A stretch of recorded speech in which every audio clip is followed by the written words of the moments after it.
상황이 꽤 심각해진 것 같아요. 현장의 목소리가 가장 중요하다며 수요자가 원하는 정책을 발굴해야 한다고도 강조했습니다. 대규모 촬영 세트장 같은 걸 좀 저는 그런 지원을 좀 국가단에서 해주면 좋겠다. 좀 어떠세요? 조선시대를 배경으로 한 사극도 우리나라에 원래 인기가 있었고 하지만은 그 세트장이 제대로 된 게 없어요. 우리 발레단에 와라라고 러브콜을 많이 보내주셨었는데 군 병무 문제가 해결되지 않아서. 한편 이 대통령은 이번 주 목요일 취임 30일을 맞아 기자회견을 엽니다. 이번 기자회견은 이재명 정부의 국정 운영 방향에 대해 묻고 답하는 자리로 더욱 가까이 소통하겠다는 취지에서 타운홀 미팅 형식으로 진행됩니다. KBS 뉴스 이희연입니다. 코로나 사령관으로 불렸던 정은경 코로나 방역을 진두지휘하면서 검은 머리가 점점 하얗게 변한 정은경 전 질병관리청장. 다 떨어진 구두에 검소한 업무 추진비 내역까지 공개되면서 미국 타임즈가 세계에서 가장 영향력 있는 100인에 선정하기도 했습니다. 직원들이 업무의 부담이 크긴 하지만 잘 견디고 잘 진행하고 있다. 코로나 사령관이 의정 갈등 해결의 특명을 받고 보건복지부 장관 후보자로 되돌아왔습니다. 의사 출신인 정 후보자는 의료계와의 신뢰 회복을 강조했습니다. 현재 그 의정 갈등의 가장 큰 문제는 불신에서부터 많이 초래됐다고 생각을 합니다. 의료계와 신뢰와 협력 관계를 복원하는 게 사직 전공의 만여 명을 복귀시킬 방안도 적극 검토하겠다고 했습니다. 의료계는 일제히 환영했습니다. 의사협회는 코로나19 유행 당시 진정성 있는 소통으로 국민 신뢰를 얻었고 위기 대응의 모범을 보여줬다고 정 후보자를 평가했습니다. 질병관리본부장 시절부터 국민들하고 또 의료진들의 신뢰를 받았다고 저희가 보고 있거든요. 꽤 좋은 선택지다. 의정 갈등의 핵심 당사자인 전공의 단체는 의료체계 회복을 위한 출발점이 되길 기대한다. 의대생 단체는 새 정부와 적극 소통하겠다고 했습니다. 정 후보자는 다만 질병청장 재직 시절 배우자가 코로나 관련 주식을 매입해 이익을 봤다는 의혹에 대해서는 보도 내용에 잘못된 내용이 많다며 청문회에서 사실관계를 충실히 설명하겠다고 밝혔습니다. KBS 뉴스 박광식입니다. 윤진 기자가 보도합니다. 지난 25일 북한이 비무장지대를 관할하는 유엔군 사령부에 통지문을 발송했습니다. 비무장지대 내 여러 지역에서 국경화 작업의 일환으로 공사를 진행하겠다는 내용이었습니다.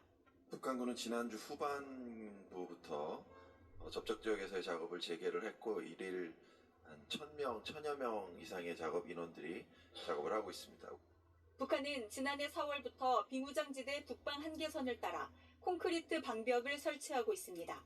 5, 6천 명을 동원해 대대적인 공사를 벌였던 지난해와 달리 이번엔 소규모 공사를 하면서도 사전에 통보한 겁니다. 정부는 일단 긍정적으로 평가했습니다. 현재 의도를 예단하기는 좀 어렵고요. 다만 의미 있는 메시지다. 저희도 그렇게 분석하고 있습니다. 대북 확성기 방송 중지와 대북 전단 살포 중단 요청 등 우리 정부의 이딴 움직임에 북한이 반응을 보인 거로 해석될 수 있습니다. 하지만 우리가 아닌 정전협정 상대인 유엔사에만 통보했고 지난해 10월에도 같은 방식으로 공사 통보를 한 적이 있어 태도 변화로 보기엔 이르단 시각도 있습니다. 통상적인 국가 간 관계의 프로토콜을 유지하겠다라는 정도로 해석을 할 수 있을 것 같습니다. 유엔사를 통한 통보 절차 이런 것을 밟은 것이지 남북 간의 직접 소통이 열린 건 아니기 때문에 그렇습니다. 북한은 여전히 남북 간 군 통신선에는 응답하지 않고 있습니다. KBS 뉴스 윤진입니다. 이 세계 각국에 관세 관련 서한을 보내겠다고 밝혔습니다.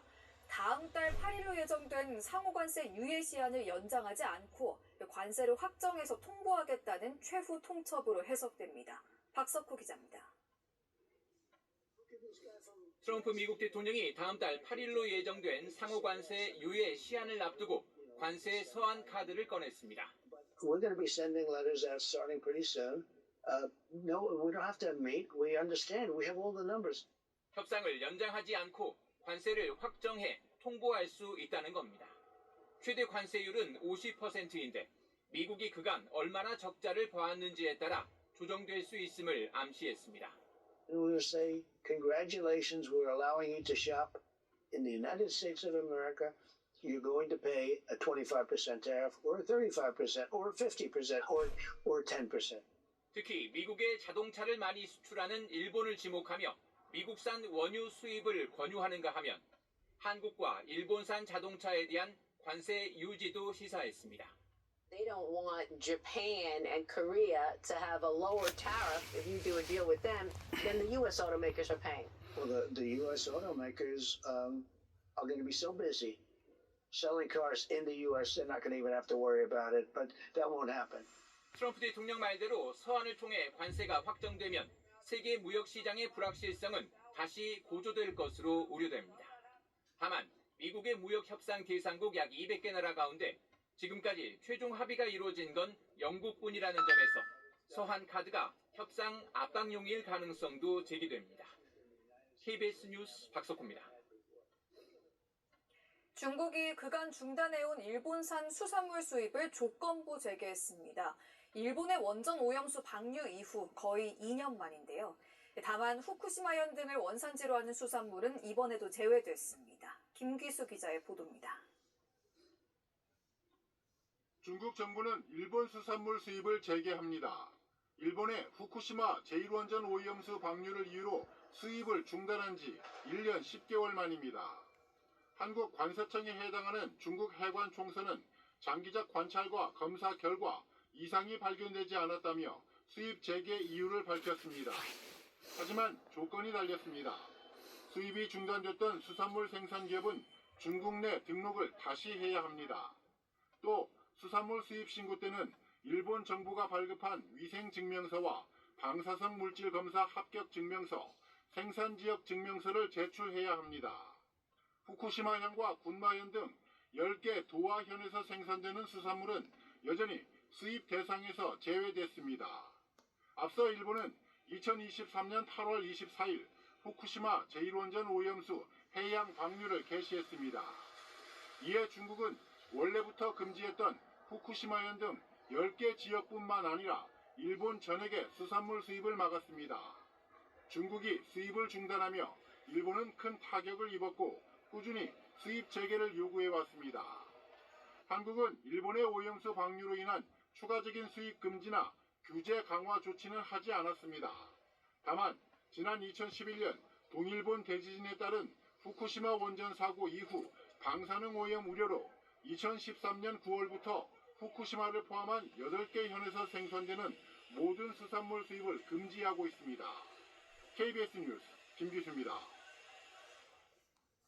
국회에서는 예산결산특위의 추경안 심사가 시작된 가운데 시작부터 여야가 충돌하며 오전 한때 파행을 빚었습니다. 국민의힘이 졸속 추경에 졸속 심사라고 항의하며 퇴장한 건데 민주당은 정부 발목 잡기라고 맞서면서도 추경 심사 일정을 하루 더 늘리기로 했습니다. 보도에 김청윤 기자입니다. 2차 추경안 심사를 위한 국회 예산결산특위 전체회의. 심사 일정을 두고 시작부터 여야가 충돌했습니다. 국민의힘은 추경안 심사 일정이 일방적인 데다 졸속이라며 강하게 항의했고 7월 4일까지 처리하라라는 이재명 대통령의 일정에 맞추기 위해서 예결위원장이 거기에 들러서는 겁니까? 민주당은 야당의 시간 끌기로 국민 피해만 늘릴 셈이냐고 맞섰습니다. 민생 이렇게 망친 게 도대체 누군데 이렇게 적반하장하는 태도를 보이는 겁니까? 예결위 오전 종합정책질의는 국민의힘 위원들이 불참한 채 진행됐다가 민주당이 심사 일정을 하루 더 늘리기로 하면서 갈등이 봉합됐습니다. 민주당은 상법 개정안에도 속도를 내고 있습니다. 오늘 경제 6단체 간담회를 진행한 결과 민주당은 재개 우려를 감안해 배임죄 부담 완화 방안을 검토하겠다는 입장을 내놨습니다. 국민의힘도 상법 개정안 반대 입장에서 선회해 전향적 검토 방침을 밝혔습니다. 최근 일부 기업의 유상증자 과정에서 발생하는 주주권 침해 문제를 고려하겠다는 겁니다.